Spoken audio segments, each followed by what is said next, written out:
Laura, a product manager at Float. I'm here to show you how to set up transaction review policies, which are the final step in your overall approval process within Float. We suggest that you keep your existing approval policies that are set up to proactively approve new cards and limit increases.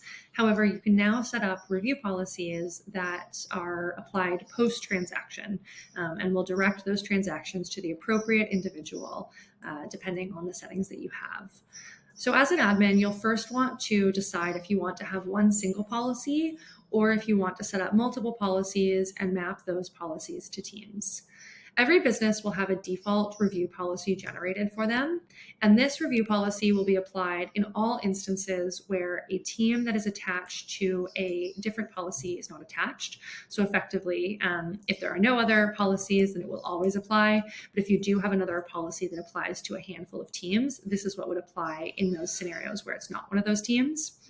And again, the default policy here is actually to not require review. Float's policy internally is that we have robust proactive controls, and so we don't set up anything retroactively. However, you would be able to go in and indicate any specific individual that you wanted to send this to. A common use case here would be if the CEO, as an example, wants to review everyone's transactions, or often I've heard of a CFO or head of finance as well. And so in this instance, we could choose Rob Kazam, who's our personal CFO, and say for every transaction, regardless of its dollar value, I want to send it to that specific individual and save it. I won't save it in this instance because again, that's not Float's policy, but you would be able to. However, you may also want to create either policies for instances and teams where you know you do want them to be reviewed. As an example, if you have a specific type of user, folks who are out on the field or of a specific level that are all grouped in a certain team, then you could be creating a transaction policy for them, which is what I've done here, and said for all of these teams, regardless of the size of their expense, I always want you to be sending it to this user. And this is actually the account that I'm logged into right now. However, let's say you actually wanted to create slightly more custom transaction review policies. You could do that. And so in this instance, I'm going to say, actually, I was thinking of the HR team policy. Perfect. And I want this to apply to our, I believe we call them the people team within Float. In this instance, I'm comfortable with smaller transactions not needing a post-transaction review. And so I'm going to keep the reviewer here as not required. However, I know that once the people team starts spending more than about $1,200, it is important to me that our head of people, Megan, starts to review those transactions, since that's a pretty sizable amount and above what we would normally ever expect to see in, a dinner with a hiring manager and a handful of candidates, as is our practice. And so in this specific instance, what I've said is if it's less than $1,200, no reviewer is required.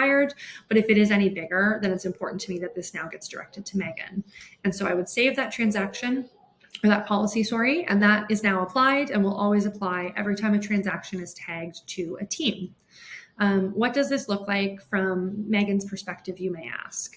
And so there's now a new tab on the transactions page called Needs Review. And this is where all of the transactions that have been specifically routed to me individually will appear. I have a couple options here. And so first I can just kind of scroll through and look at all of these transactions as I normally do. If I want to pull up and investigate Carta a little bit more, I'm able to pull up and see all of the details here as well, like you can on any of the other transactions pages. And then I have a few options.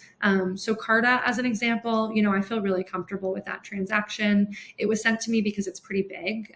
You can see that the dollar amount here is $16,000. However, this is from our CEO. I know this is a stable expense, and so I'm comfortable just approving this. And so I'm going to mark it as permitted. It's now been marked as permitted, and then you'll see it's left this page. And so there's nothing else that I need to do here. I've said, yes, this is fine. If you're not quite sure about a transaction and you need more information, then our advice would be to just leave it and actually don't apply anything. You will always see the transactions that still need review, where you still need to make a decision, and they'll continue to appear on this page. However, in certain circumstances, you may mark a transaction as not permitted. And these may be cases where you feel that the funding has been spent inappropriately. Hopefully this is relatively rare, but occasionally, certainly it can happen within your organization. In this case, I reviewed this transaction for Ronnie here, and Ronnie's never purchased anything from Amazon before. He doesn't have authority to purchase things on Amazon for our office account, and so that's why I've gone ahead and marked this as not permitted. The burden is still on me as an individual to have a conversation with Ronnie and to take any necessary action if we needed to, as an example, claw back that $45 from his paycheck. Float won't actually do that, and this transaction will be able to be exported because this was paid with company funds. However, it will remain on the needs review page as a reminder to me as a manager that I need to go have a conversation, probably with our CFO, our head of people, and then ultimately with Ronnie himself. So that's what the experience of setting up and now reviewing transactions looks like. And then finally, as an admin or as a bookkeeper, of course, you'll want to be exporting your transactions in a standard manner. And for now, what you'll want to do is just a visual spot check. And so you'll see here, all of these transactions actually don't require review. They live outside of our normal review policy. And so that's why there's just no icon here. However, as we start to go back in time a little bit more, you can see that this transaction is visually shown as permitted, which is great. And so I know that I'm able to export this transaction. I may have to go back in time quite a bit to find that transaction from Ronnie. Yes, here it is, not permitted. And so again, I would be able to, as an admin or as a bookkeeper, export this transaction. It is important to make sure that the books are able to be closed. But once I was exporting it, the transaction status would still appear as not permitted, and I'd be able to see that in the export history.